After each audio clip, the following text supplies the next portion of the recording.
நண்பர்களே, தற்பொழுது Iran Israel யுத்தம் இது மிக பெரும் அழிவை மத்திய கிழக்கில் ஏற்படுத்த போகிறது என்பதுதான் பார்க்கும் பொழுது தெளிவாக தெரிகிறது. இப்ப ஈரான் இஸ்ரேலை நோக்கி ஏவுகணை தாக்குதல்களை நடத்தி கொண்டிருக்கிறது. இஸ்ரேலும் அமெரிக்காவும் சேர்ந்து ஈரானை எவ்வாறாவது அலி கமைனியினுடைய ஆட்சியை அடித்து முடித்து விட வேண்டும் என்று நினைக்கிறார்கள். ஷாவினுடைய மகனை கொண்டு வந்து உட்கார வைப்பதற்கான முயற்சிகள் நடைபெற்று வருவதாக தெரிகிறது. ஷாவினுடைய மகனும் மிகவும் உற்சாகமாக அவருடைய ட்விட்டர் பக்கங்களில் எழுதி கொண்டிருக்கின்றார், வாய்ஸ் மெயில் வைக்கின்றார், வீடியோ விடுகின்றார், உங்களை காப்பாற்றுகின்றேன் என்று ஈரானை சொல்லிக் கொண்டிருக்கின்றார். இந்த விடயங்கள் தொடர்பாக தற்பொழுதுள்ள யுத்த நிலவரங்கள் தொடர்பாக அரசியல் ஆய்வாளர் அய்யூப் அஸ்மீன் கனடாவில் இருந்திருக்கின்றார். அவரோடு இந்த விடயங்கள் தொடர்பாக பேசுவோம். அஸ்ஸலாமு அலைக்கும் வரஹ்மத்துல்லாஹி வபரகாத்துஹு. அஸ்மீன். அலைக்கும் ஸலாம் வரஹ்மத்துல்லாஹி வபரகாத்துஹு. வணக்கம். முக்கியமான ஒரு விஷயம், இந்த யுத்தம் ஒரு மிக பெரும் ஒரு பிரச்சனை. இந்த பிரச்சனையை நாங்கள் பேசுறது என்றால் அரை மணித்தியாலம், 1 மணித்தியாலம், 3 மணித்தியாலம் தொடர்ந்து பேசிக் கொண்டிருக்கலாம். அவ்வளவு சிக்கல் இந்த யுத்தத்துக்குள் இருக்கிறது. முதலாவது கேள்வி மக்களினுடைய கேள்வியும் தான், இஸ்ரேலை ஈரான் தாக்கி அழிக்குமா என்கின்ற ஒரு மிகப்பெரிய கேள்வி எழுகிறது. உங்களுடைய பார்வையில் இந்த இந்த யுத்தத்தினுடைய போக்கு எவ்வாறு இருக்கிறது அஸ்மின்? இஸ்ரேலை ஒருபோதும் ஈரான் தாக்கி அழிக்காது என்பதுதான் பொதுவான ஒரு அடிப்படையாது.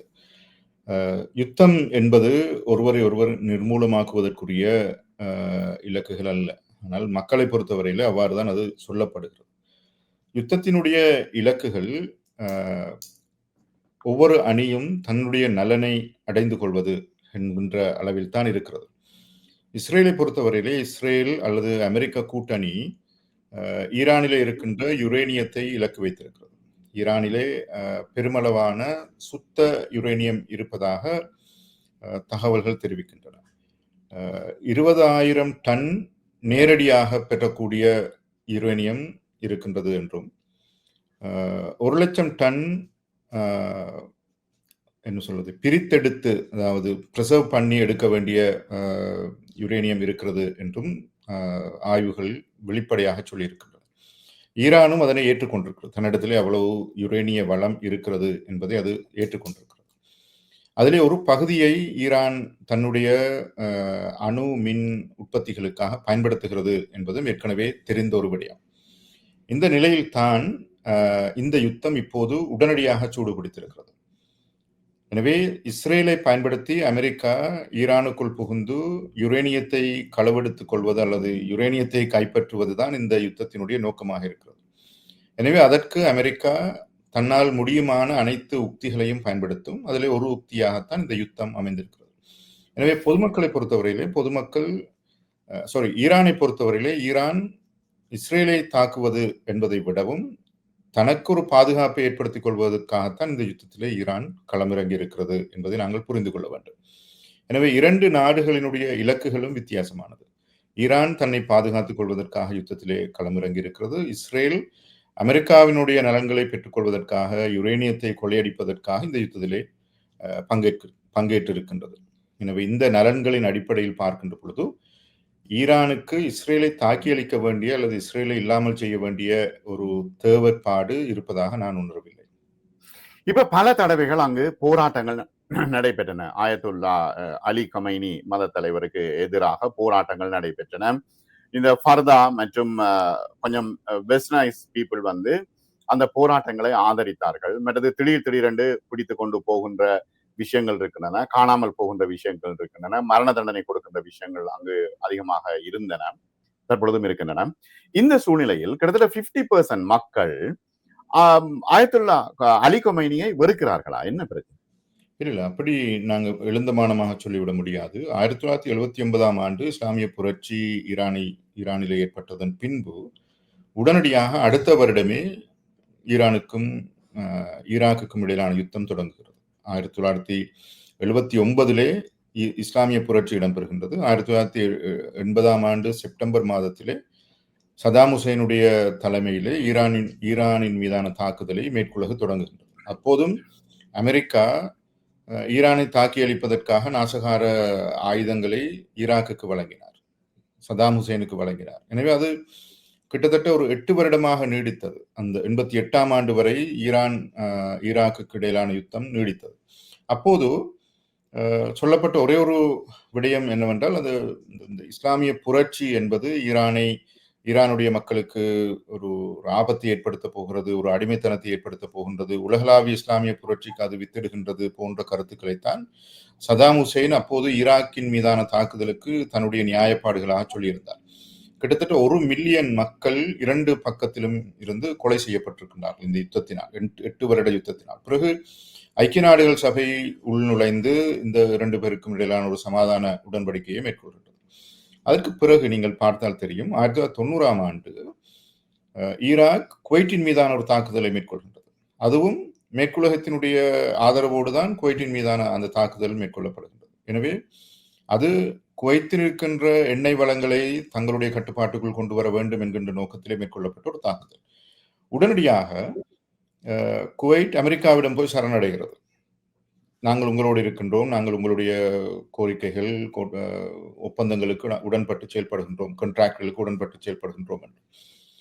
எனவே உடனடியாக அந்த ஒப்பந்தம் இடம்பெறுகின்ற பொழுது சதாம் ஹுசைனுக்கும் அமெரிக்காவுக்கும் இடையில இருந்த டீல் குவைட்டினுடைய எண்ணெய் வளங்கள் ஈராக்கினூடாக செலுத்தப்பட வேண்டும், ஈராக்குக்கு பெற்றுத்தள்ளப்பட வேண்டும் என்ற அந்த பொருளாதார நலன்கள் இருக்கின்றது. அப்போது சதாம் ஹுசைனுக்கும் அமெரிக்காவுக்கும் ஏற்பட்ட முரண்பாடு பின்பு ஈராக்கை தாக்கி அளிக்கின்ற, ஈராக்கை இல்லாமல் செய்கின்ற ஒரு நிலையை நோக்கி போகின்றது. எனவே சதாம் ஹுசைன் அமெரிக்காவுக்கு எதிராக நிலைப்பாடுகளை மேற்கொண்ட பொழுது இதுவரை காலமும் அமெரிக்கா சதாம் ஹுசேனுக்கு வழங்கிய ஆதரவை விட்ரோ பண்ணியது. இந்த சந்தர்ப்பத்தில் ஈரான் தன்னை சுதாகரித்துக் கொண்டு இது ஒரு தனக்கு மீதான ஒரு ஆபத்தாக எழக்கூடும், அதாவது எப்போது அமெரிக்கா ஈராக்கை தாக்க முயற்சிக்கின்றதோ அப்போது ஈரானும் தன்னை அமெரிக்கா தாக்கி அளிக்கும் என்ற அடிப்படையில் அப்போதிருந்து யுத்தத்துக்கான ஏற்பாடுகளை, அல்லது அமெரிக்காவினுடைய யுத்தம் நிகழ்ந்தால் அதற்கு ஏற்ப விதமாக தன்னை பலப்படுத்த வேண்டும் என்ற அடிப்படையிலே ஈரான் செயல்பட தொடங்கியது. மக்களை பொறுத்தவரையிலே மக்கள் எப்போதும் பாதுகாப்பை விரும்புகின்றவர்கள், அழிவை, ஆபத்தை எப்போதும் ஏற்காதவர்கள். ஆனால் 1990ஆம் ஆண்டிலிருந்து அமெரிக்கா தொடர்ந்து தேர்ச்சியாக பல்வேறு பொருளாதார தடைகளை, அதாவது 1980ஆம் ஆண்டு தொடங்கி அந்த பொருளாதார தடைகள் இருந்தாலும் அதனுடைய சிவியாரிட்டி, அதனை மிக கடுமையான பொருளாதார தடைகளாக 1990ஆம் ஆண்டிலிருந்து அமெரிக்கா ஈரானின் மீது பல்வேறு பொருளாதார தடைகளை விதித்திருக்கிறது. அந்த எல்லா சந்தர்ப்பங்களிலும் நேரடியான பாதிப்புக்குள்ளானவர்கள் மக்கள். மருத்துவ பொருட்களாக இருக்கட்டும், பயண தடைகளாக இருக்கட்டும், ஈராக்கினுடைய பிரஜைகள் வெளிநாட்டுகளுக்கு சென்று வருவதாக இருக்கட்டும், இவ்வாறான பல்வேறு விதமான அழுத்தங்களை மேற்குலகு ஈரானின் மீது செலுத்திக் கொண்டிருக்கிறது. அப்போதெல்லாம் ஈரானுடைய அரசாங்கத்துக்கு எதிராக மக்கள் பெரிய அளவிலே கிளர்ந்து எழுந்தார்கள் என்பதை நாங்கள் காண முடியாது. அவ்வப்போது சில கிளர்ச்சிகள், போராட்டங்கள் இடம்பெற்றிருக்கின்றன. அதுவும் குறிப்பாக மேற்கத்திய வழிகாட்டல்களின் அடிப்படையில் தான் அந்த போராட்டங்கள், உள்ளக போராட்டங்கள் பல்வேறு இடம்பெற்றிருக்கின்றன. ஆனால் எல்லா சந்தர்ப்பங்களிலும் எவ்வாறு எகிப்திலே ஒரு அரசாங்கம் தூக்கி எறியப்பட்டதோ, அல்லது துருக்கியிலே அரசாங்கங்கள் தூக்கி எறியப்பட்டதோ, அவ்வாறு ஈரானிலே அரசாங்கங்கள் தூக்கி எறியப்பட்ட வரலாறு போராட்டங்களினூடாக கிடையாது. அதாவது குறிப்பாக 1979 இஸ்லாமிய புரட்சிக்கு பின்பு அவ்வாறான ஒரு சூழ்நிலை ஈரானிலே கிடையாது. எனவே மக்கள் எப்போதும் தங்களுக்கு ஒரு பாதுகாப்பு வேண்டும், தங்களுக்கான ஒரு ஆதரவு தளம் வேண்டும் என்ற அடிப்படையை யோசிக்கின்றார்களே தவிர, இப்போது இருக்கின்ற அரசாங்கத்தை மாற்றியமைத்துத்தான் அந்த பாதுகாப்பும் அந்த ஆதரவும் வர வேண்டும் என்று மக்கள் எதிர்பார்க்கவில்லை. ஆனால் அது இன்னொரு விதமாக செயலாற்றக்கூடும். இந்த யுத்தத்தின் மூலம் மக்கள் இன்னும் நெருக்கமாக அரசாங்கத்தோடு செல்லக்கூடிய, அல்லது இப்போது இருக்கின்ற அணியோடு செல்லக்கூடிய வாய்ப்புகள் அதிகமாக இருக்கின்றன. ஏனென்றால் இஸ்ரேல் இந்த யுத்தத்தை தலைமை தாங்குவது என்பது, அல்லது இஸ்ரேலின் அடிப்படையில் இந்த யுத்தம் இடம்பெறுவது என்பது மக்களால் ஏற்றுக்கொள்ள முடியாத ஒன்றாக இருக்கின்றது. காசாவிலே இஸ்ரேல் தொடர்ந்து பல்வேறு அழிவுகளை தொடர்ந்து செய்து கொண்டு, அந்த அழிவுகளுக்கு மத்தியில் இப்போது ஈரானையும் தொட்டிருப்பது மக்களினுடைய ஆதரவை பெற்றுக்கொள்வதற்கான ஒரு சரியான சந்தர்ப்பமாக இருக்காது. இப்ப இந்த சூழ்நிலையில இப்ப அலி கமைனி அவர்களை அங்கிருந்து அகற்றிவிட்டு புதிய ஒருவரை கொண்டு வர பார்க்கிறதா? என்றா ஈராக் போல, சிரியா போல சுத்தி வர உள்ள இப்ப ஜோர்தான், ஈஜிப்ட் எல்லாமே, ஈவன் சவுதி அரேபியா, யுஏஇ, எர்தோகான் எல்லோருமே ஒரு சுமூகமான நிலைமையில் இருக்கின்ற சூழ்நிலையில் ஈரான் மட்டும் எதிர்த்திருக்கின்ற காரணத்தினால் அலி கமைனியை அகற்றிவிட்டு வேற யாரையாவது கொண்டு வர யோசிக்கிறதா ஷாவினுடைய மகன் நிச்சயமா. போன்றவர்? அதுதான் அது அஜெண்டாவே. அந்த அந்த நிகழ்ச்சியினரே அதுதான். வேறொன்றுமல்ல. இப்போது நடைபெற்றுக் கொண்டிருக்கின்ற அனைத்து தாக்குதலினுடைய இலக்கு, இப்போது இருக்கின்ற ரெஜிமை, இப்போது இருக்கின்ற அணியை, ஆளும் அணியை மாற்றி அமைத்து, அங்கு ஒரு புதிய அணியை நிலைநிறுத்துவது தான். அதனூடாக தனக்கு ஆதரவான ஒரு சூழ்நிலையை ஏற்படுத்திக் கொள்வதும், குறிப்பாக யுரேனிய வளங்களை கைப்பற்றுவதற்கான அந்த வாய்ப்பை பெற்றுக் கொள்வதுதான் அவர்களுடைய பிரதானமான இலக்காக இருக்கின்றது. வேறு வேறு இலக்குகள் இருப்பதாக எனக்கு அறிய முடியவில்லை. ஆனால் அது எந்த அளவுக்கு சாத்தியமாகின்றது என்கின்ற ஒரு பெரிய கேள்வி இருக்கின்றது. ஈரானிய இராணுவத்தை பொறுத்தவரையிலே ஈரானிய இராணுவம் அரசாங்கத்தோடு மிக நெருக்கமாக செயல்படுகின்ற ஒரு இராணுவ கட்டமைப்பு. இராணுவ கட்டமைப்பு எப்போது ஆளும் அணியினருக்கு எதிராக இருக்கின்றதோ அப்போது இதற்கான வாய்ப்புகள் அதிகமாக இருக்கும். எவ்வாறு பங்களாதேஷிலே அவ்வாறான ஒரு சூழ்நிலை ஏற்பட்டதோ, அல்லது ஏற்கனவே குறிப்பிட்டது போல சிரியாவிலே ஒரு ஒரு ஒரு விதமான சூழ்நிலை ஏற்பட்டது. அதே போன்று ஜோர்தானிலே அரசியல் புரட்சியினூடாக, அரசியல் சதி திட்டங்களினூடாக ஜோர்தானை கட்டுப்பாட்டுக்குள் கொண்டு வந்தார்கள். எனவே இதே மாதிரியான ஒரே ஒரே ஒரு நிகழ்ச்சியினர்கள் ஈரானுக்கும் பொருந்தும். ஆனால் அதனை சாத்தியப்படுத்தக்கூடிய சூழ்நிலை இப்போது இருக்கின்றதா என்று பார்க்கின்ற பொழுது உடனடியாக அதனை சாத்தியப்படுத்தக்கூடிய சூழ்நிலை கிடையாது. ஆனால் காலப்போக்கிலே, அதாவது யுத்தம் நீடிச்சு செல்லுகின்ற பொழுது, பொருளாதார தடைகள் இருக்கின்ற காரணத்தினால், பயண தடைகள் இருக்கின்ற காரணத்தினால், உலக நாடுகள், பல்வேறு நாடுகளும் ஈரானை இப்போது என்ன சொல்வது, ஒதுக்க தொடங்கி இருக்கின்ற காரணத்தினால் அதற்கான சாத்தியங்கள் ஏற்படக்கூடிய வாய்ப்புகள் இருக்கின்றன. எனவே ஈரான் என்ன சொல்வது, ஒரு பலமான நிலையில் இப்போது இருக்கின்றது என்று எவராலும் கூற முடியாது. ஈரான் ஒரு பலவீனமான நிலையில் தான் இருக்கிறது. இப்ப தரைவழி தாக்குதல்கள் நடத்தப்படக்கூடிய வாய்ப்பு இருக்குதா? என்னன்னா இப்போ ஓகே, கப்பல்ல கொண்டு போய்தான் போர்சஸை வந்து இறக்க வேண்டிய ஒரு சூழ்நிலை இருக்கிறது. என்னன்னா கிட்டத்தட்ட 1500 கிலோமீட்டர் தூரம், மிக நீண்ட தூரம். ஆகவே வந்து தரைவழி தாக்குதல்கள் நடத்தக்கூடிய வாய்ப்பு இருக்கா, அல்லது ஈராக்கினுடைய எல்லையிலிருந்து இந்த தாக்குதல்கள் நடத்தக்கூடிய வாய்ப்பு இருக்குதா? தரைவழி தாக்குதல் நடத்தக்கூடிய வாய்ப்புகள் ஏற்கனவே இருக்கின்றன. அதாவது சிரியாவினுடைய எல்லையினூடாக, அசர்பைஜானுடைய எல்லையினூடாக, அதே போன்று ஜோர்தானுடைய எல்லையினூடாக உள்நுழையக்கூடிய வாய்ப்புகள் தாராளமாக இருக்கின்றன. ஆனால் அந்த எல்லை வாய்ப்புகளை பயன்படுத்தி ஒரு தரைவழி போராட்டம் ஒன்று இப்போது தொடங்குமா என்று கேட்டால் அது இப்போதைக்கு உடனடியாக சாத்தியப்படக்கூடிய ஒரு விடயம் அல்ல. காரணம் என்னவென்றால், தெஹ்ரானை நோக்கி செல்வதற்கு நீங்கள் இதனுடைய வரைபடத்தை பார்க்கின்ற பொழுது தெரியும். தெஹ்ரான் இவர்களுடைய இலக்கிலிருந்து மிக தொலைவில் இருக்கின்ற ஒரு தூரம். இஸ்ரேலுக்கும் ஈரானுக்கும் இடையில் கூட கிட்டத்தட்ட 2500 கிலோமீட்டர் தொலைவு இருக்கின்றது. எனவே தெஹ்ரான் ஈரானினுடைய மத்திய பிரதேசத்தில், ஈரானுக்கு ஒரு என்ன சொல்வது, ஒரு சென்டர் பாயிண்ட்ல இருக்கின்ற காரணத்தினால் உடனடியாக அது ஈராக்கினூடாக படைகளை உள்நுழைத்தோ, அல்லது சிரியாவின் எல்லைகளினூடாக படைகளை உள்நுழைத்தோ, அல்லது அசர்பைஜானுடைய எல்லைகளூடாக படைகளை உள்நுழைத்தோ இமீடியட்டாக சாத்தியப்படுகின்ற ஒரு விடயம் அல்ல. எனவேதான் வான்வழி தாக்குதலினூடாக கொமேனி இலக்கு வைக்கப்பட்டிருக்கின்றார். அது மிக துல்லியமாக அந்த இலக்குகளை நோக்கிய தாக்குதல்கள் இடம்பெறுகின்றன. இதுவரைக்கும் இஸ்ரேல் அமெரிக்க படையினர் ஈராக்கிலே 250க்கும் அதிகமான இலக்குகளிலே ஏவுகணை தாக்குதல்களை அல்லது விமானம் மூலமான ஏவுகணை தாக்குதல்களை நடத்தியிருக்கின்றார்கள். இஸ்ரேலினுடைய 200 விமானங்கள் தொடர்ந்தும் ஈரானுக்கு மேலால் பறந்து கொண்டிருக்கின்றன.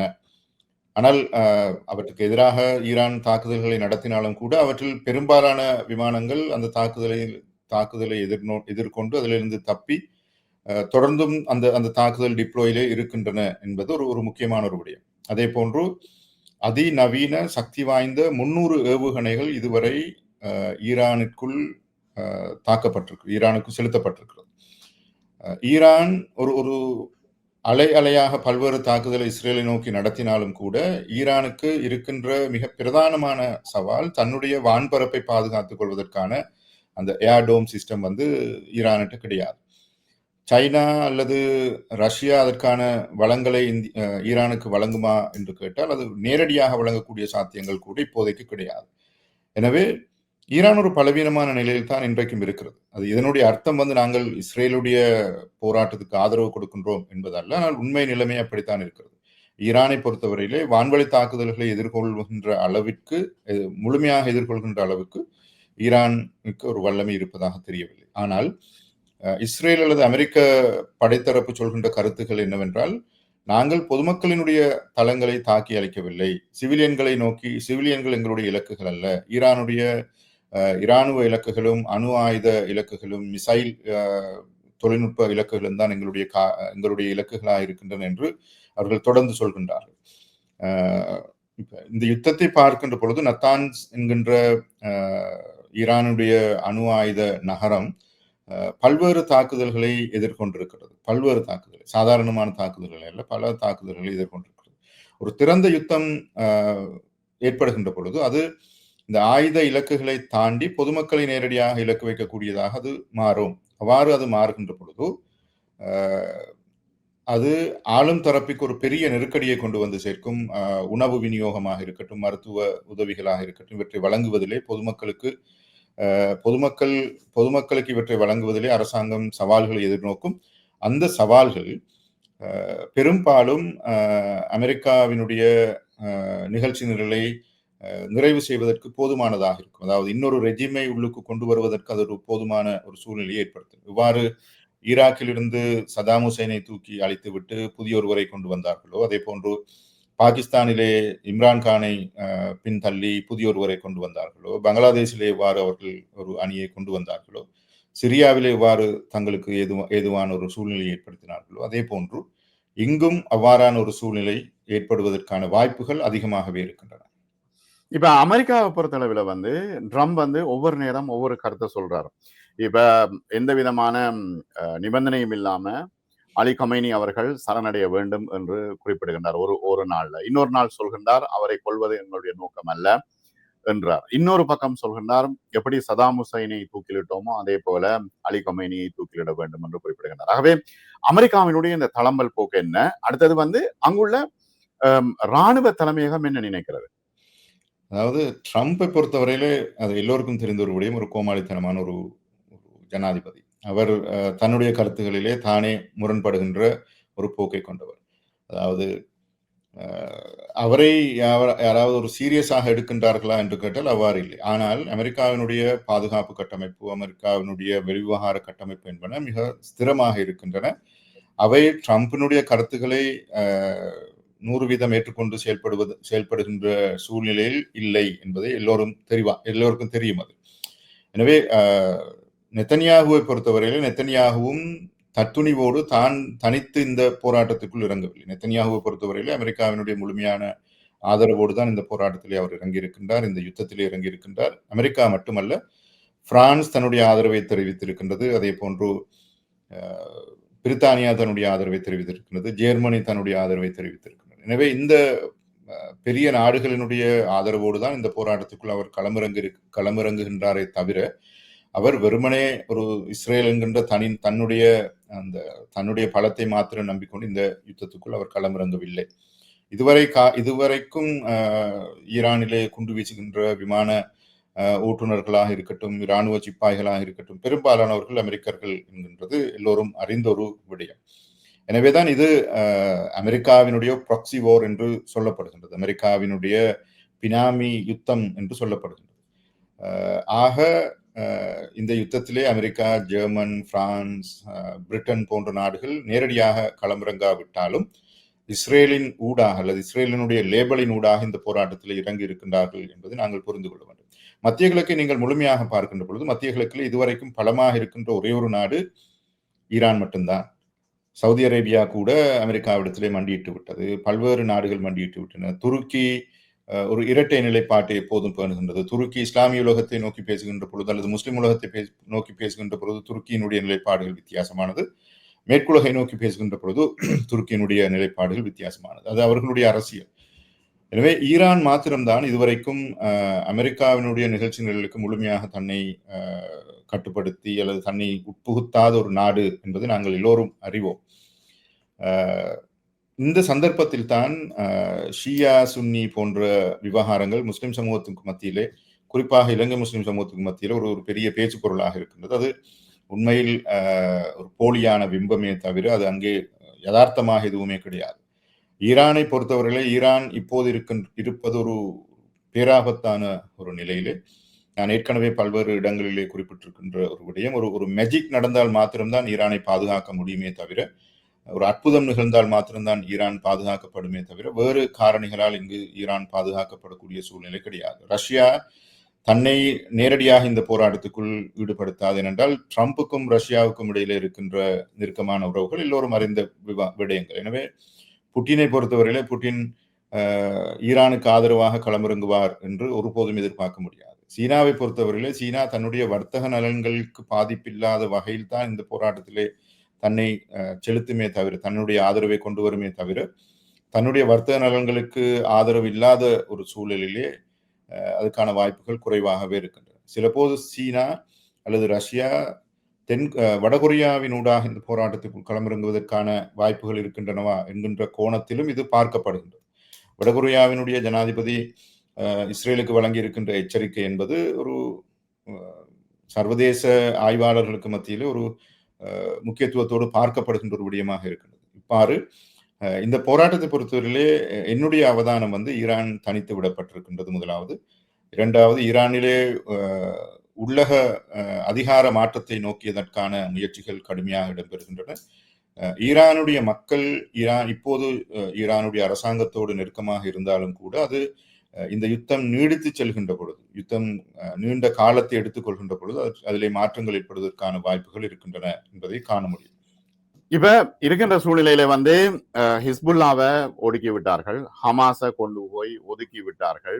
சிரியாவில அவருக்கான ஈரானுக்கான அந்த புரட்சிகள் இல்லாமல் சூழ்நிலை இருக்கிறது. ஹூத்திகளை தொடர்ச்சியாக அடித்து பலவீனப்படுத்துகிறார்கள். இப்பொழுதும் இஸ்ரேல் அடித்துக் கொண்டிருக்கிறது. வெளியில செய்தி வரையில்லை. ஏனென்னா நாங்கள் ஈரானோடு இங்கே இஸ்ரேல் யுத்தத்தோடு நாங்கள் கவனமாக இருக்கிறோம். இங்கிலீஷ்ல செய்திகள் வந்து கொண்டிருக்கின்றன. ஆகவே சுத்தி வர இவ்வாறான ஒரு சூழ்நிலையை உருவாக்கிவிட்டு ஈரான் மீது தாக்குதல் நடத்துவது என்பது இப்ப இஸ்ரேல் மிக கவனமாக இந்த அடியை எடுத்து வைத்திருக்கிறது என்று சொல்லலாமா?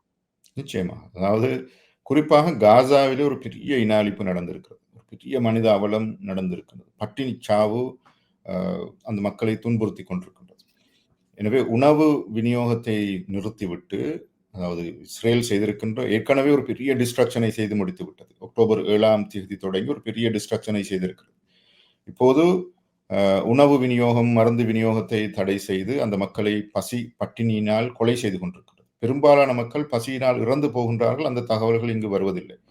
எனவே அந்த கருத்துகள், அந்த தகவல்கள் வெளியுலகை நோக்கி செல்லாமல் இருப்பதற்கும், இஸ்ரேலின் மீது உலக மக்களினுடைய கவனம் காசா என்கின்ற விடயத்தோடு மாத்திரம் மட்டுப்படுத்தப்படக்கூடாது என்கின்ற அடிப்படையிலும் ஈரானுடைய போராட்டம் இங்கு முக்கியமாக இருக்கின்றது. எனவே இஸ்ரேல் ஈரானின் மீது ஒரு போராட்டத்தை தாக்குதலை நடத்தியிருப்பது என்பது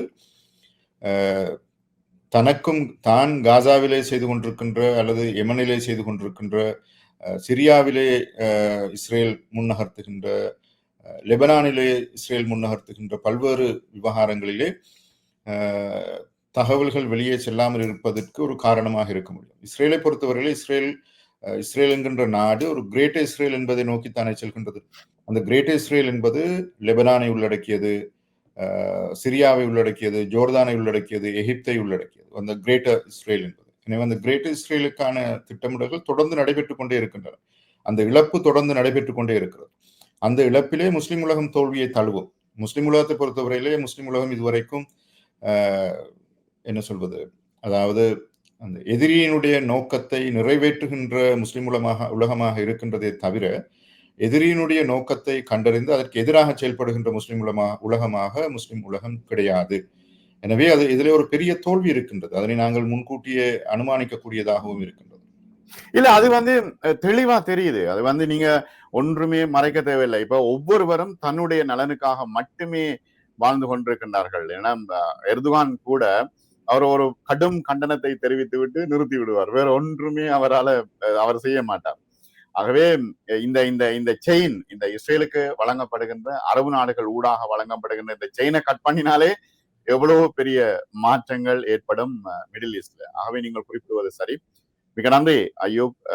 இவ்வளவு நேரமும் பல முக்கியமான விடயங்கள் இந்த யுத்தம் தொடர்பாக பேசினோம். மற்றும் ஒரு நேர்காணலில் சந்திப்போம்.